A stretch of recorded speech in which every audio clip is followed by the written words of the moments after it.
안녕하세요, 좌니전입니다. 제가 모델 3를 탄 지 벌써 6개월이 됐는데요. 타면서 불편했던 점을 다양한 측면에서 정리해봤습니다. 자, 그럼 지금 바로 시작해보겠습니다.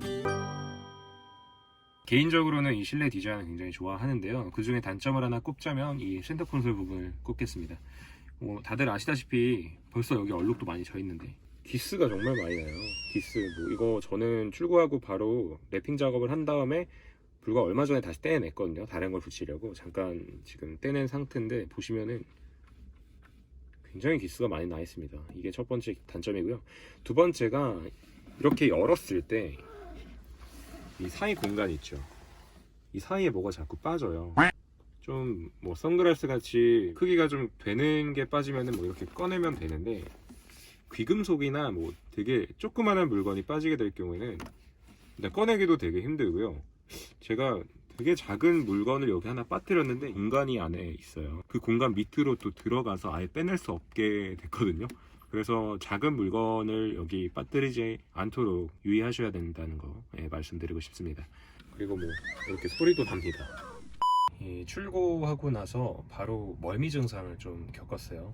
이게 개인차가 있을 수 있는데 저는 굉장히 심하게 겪었습니다. 일시적으로 지속됐고 한 1, 2주 있다가 좀 많이 나아졌습니다. 그래서 단점이라면 단점이라고 볼 수 있을 것 같습니다. 그래서 주행 모드는 컴포트로 하고 해상제도 낮음으로 하고 다녀서 좀 괜찮아진 것 같기도 했는데 다 표준으로 해두고 1, 2주 정도 타면은 금세 적응이 되니까 너무 놀라지 말고요. 적응하면 괜찮아지니까 출고하시면 이 점 꼭 기억하시길 바라겠습니다.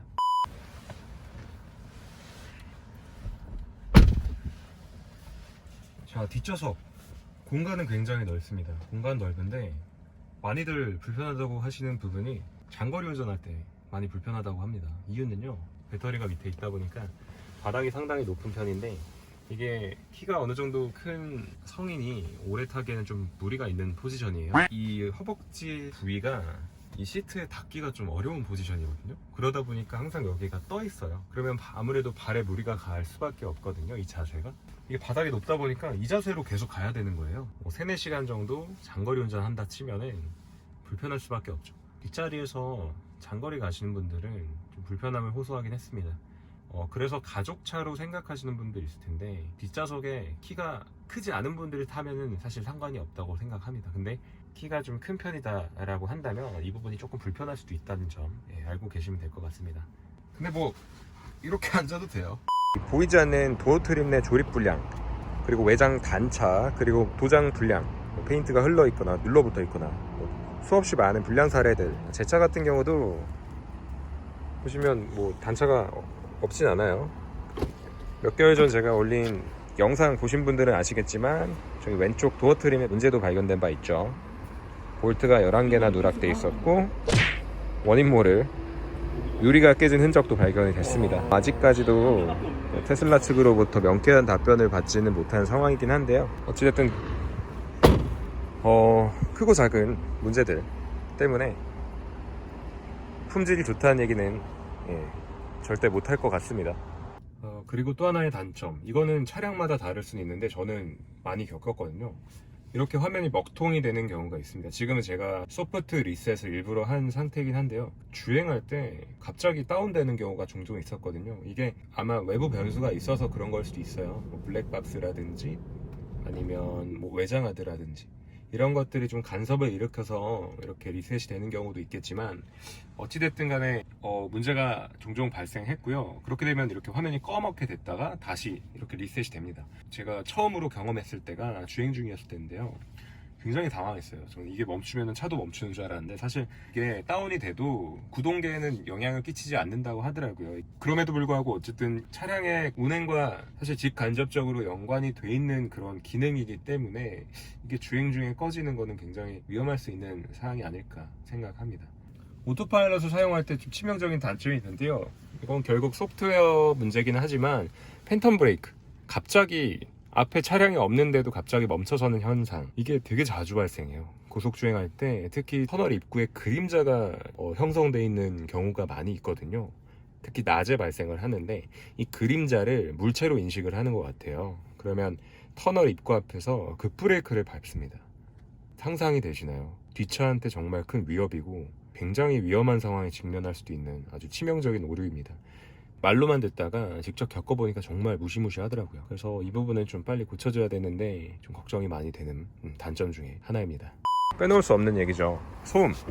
사람에 따라 다를 순 있지만 이 테슬라가 저속에서는 정말 조용한데 6, 70km를 넘어가면 이 들리기 시작하는 풍절음 그리고 노면 소음 무시 못할 정도로 좀 올라와요. 제가 예민해서 그런 것 같기도 한데 이게 어쨌든 개인차가 있을 수는 있지만 저는 좀 시끄럽다고 판단을 해서 방음 작업도 했습니다. 노면 소음, 뭐 진동, 풍절음 이 정도가 크게 대표적으로 차량 소음으로 꼽히는 세 가지인데요. 풍절음이 좀 심각하다고 봐요. 60, 70km 정도 넘어갔을 때 들리기 시작하는 풍절음. 타보고 예민하신 경우에는 방음 시공이나 윈드킹 시공을 생각하시면 될 것 같고요. 이게 입구가 생각보다는 좁아요.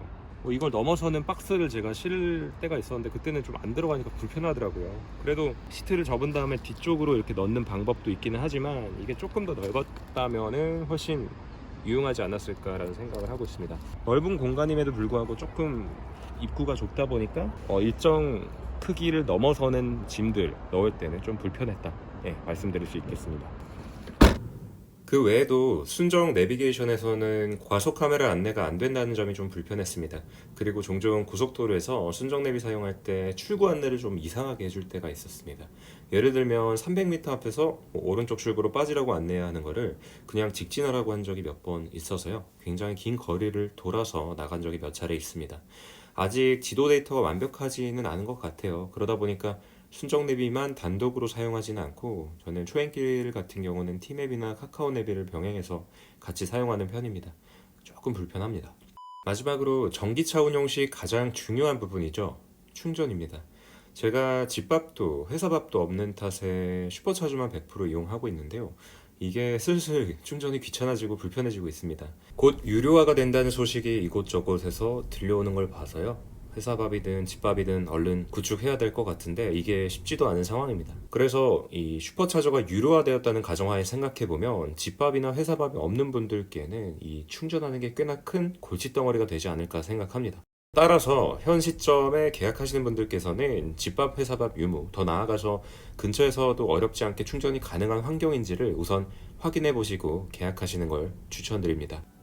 지금까지 6개월간 모델 3를 타면서 느낀 단점 살펴봤습니다. 구매를 앞두고 계신다면 구매 결정에 도움되는 영상이었길 바라겠고요. 영상 유익했다면 더 많은 예비 구매자분들이 이 영상을 볼 수 있게 좋아요와 구독 버튼 한 번씩 눌러주시면 감사하겠습니다. 영상과 관련해서 궁금한 점은 댓글로 달아주시면 답글 달아드리겠습니다. 이상 좌니잔이었습니다. 감사합니다.